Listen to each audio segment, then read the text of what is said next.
Vamos agora ao texto bíblico que se encontra em Lucas capítulo 24, do versículo 44 ao versículo 49. Diz a palavra de Deus.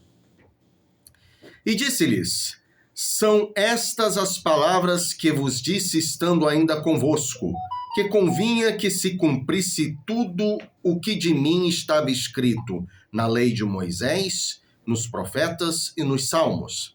Então abriu-lhes o entendimento para compreenderem as Escrituras, e disse-lhes: Assim está escrito, e assim convinha que o Cristo padecesse e ao terceiro dia ressuscitasse dentre os mortos, e em seu nome se pregasse o arrependimento e a remissão dos pecados em todas as nações, começando por Jerusalém.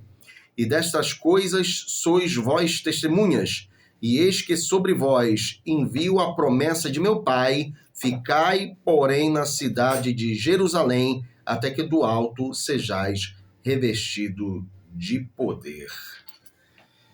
Jesus revela que ao longo de todo o Antigo Testamento, porque quando Jesus ele fala sobre a lei de Moisés, os profetas e os salmos, ele fala de toda a antiga aliança. E nele está todo o cumprimento das profecias. Imagine Jesus colocando que ele é a nova aliança encarnada, porque foi pelo seu sangue, para remir a humanidade, em que a obra expiatória foi feita e completada na cruz. E aí Jesus ele coloca que tudo que ele passou foi profetizado. E aí ele diz, ele dá uma ordem: Ficai na cidade de Jerusalém até que do alto sejais revestido de poder. Imagine uma coisa. Por que Jesus ele teve que dar essa ordem? Porque o evangelho não é viver de entusiasmo. Os discípulos, eles estavam entusiasmados porque estavam ali, vendo Jesus vivo na sua frente. O maior evento da história da humanidade foi quando Deus pisou na terra por Jesus Cristo. E ele conseguiu superar a si próprio quando, pela primeira vez na história da humanidade, alguém venceu a morte. Mas, mesmo assim, Jesus ele disse: Fique em Jerusalém, até que do alto sejais revestido de poder. Porque pelo Espírito Santo de Deus é que nós conseguimos ter a coragem de sermos constrangidos em nossos corações para glorificar a Jesus, para levar a palavra de Deus, para sermos carta do próprio Cristo à humanidade. Alguém dizia que há pessoas que não vão abrir a Bíblia, mas elas vão ler você como uma carta viva que Cristo colocou no meio. Jesus, ele disse por que, primeiro, ficar em Jerusalém, ser revestido de poder, para poder realmente anunciar o arrependimento e o crer no Senhor e a remissão dos pecados. Curioso. Por que primeiro arrependimento? Na filosofia grega, havia uma coisa interessante. Quando a pessoa se arrependia, o que ela fazia? Ela buscava melhorar sua própria natureza. Jesus, ele contraria isso. Não. Não basta você melhorar sua própria natureza. Você precisa se arrepender e ter seus pecados remidos.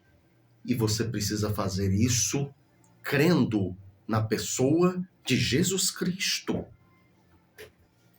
Porque quando a pessoa ela busca, procura edificar-se a si mesma, ela não é edificada.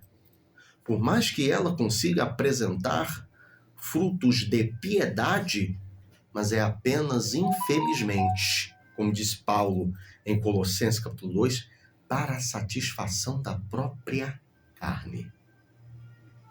Quer um exemplozinho? Boa.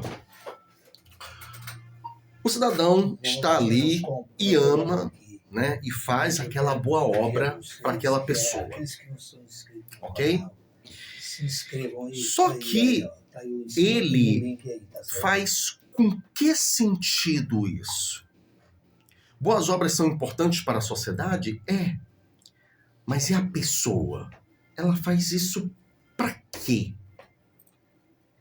Pessoas querendo ganhar pontos, querendo, sabe, aparecer, crescer, dizer que ela é uma pessoa boa, excelente, que é digna de confiança. Só que Jesus não coloca desse jeito. Quando nós fazemos o bem a uma pessoa, é porque demonstramos o fruto do arrependimento que Cristo nos dá quando cremos no Evangelho. O ato de crer no Evangelho é a frutificação da santidade. A santidade é isso. É frutificar boas obras, não para que eu cresça, mas para que aderamos a o que João Batista disse. Antes o nome dele cresça e o meu diminua. Por isso que boas obras não podem salvar. Por quê? Porque pessoas se gloriam em boas obras, dizendo, eu sou bom, eu não preciso desse Jesus. Mas na medida que essa pessoa se entrega a esse tipo de coisa, mais vazia e oca ela fica. Quem sabe você aí nessa noite está começando a raciocinar que faz sentido isso, por quê? Porque na medida em que você se dá as boas obras, mais vazio você se sente, mais vazio você se torna, mais vazio, e você não sabe por que esse vazio. O paradoxo é que pessoas que se dão as boas obras, mas usam todo tipo de coisa para tentar consolar a sua própria alma. Mas é porque Jesus Cristo quer você. Quando você se arrepende dos seus erros, mas você crê no Evangelho, você tem a remissão dos seus pecados. E a santificação, ela será um processo. O processo do médico dos médicos, te curando você, retirando todo tipo de coisa ruim, maligna, pestilenta. Há pessoas que até quando aceitam a Jesus, é de uma vez. Estala, pá, liberta, já é uma nova criatura. Mas há pessoas que Jesus ele vai curando, modificando, restaurando. Por isso que existe o trabalhar da multiforme graça de Deus. E é por isso, amigo, e amiga, que estamos dizendo, Jesus ama você porque quer fazer você uma nova criatura para que justamente nesse processo você viva para Deus e você sinta o conforto e a sua alma sendo cada vez mais cheia da presença de Deus. Por isso mesmo, nós convidamos você, aceite a Jesus Cristo como o único e suficiente Senhor e Salvador, para que sua alma seja cada vez mais cheia de Deus para a vida eterna.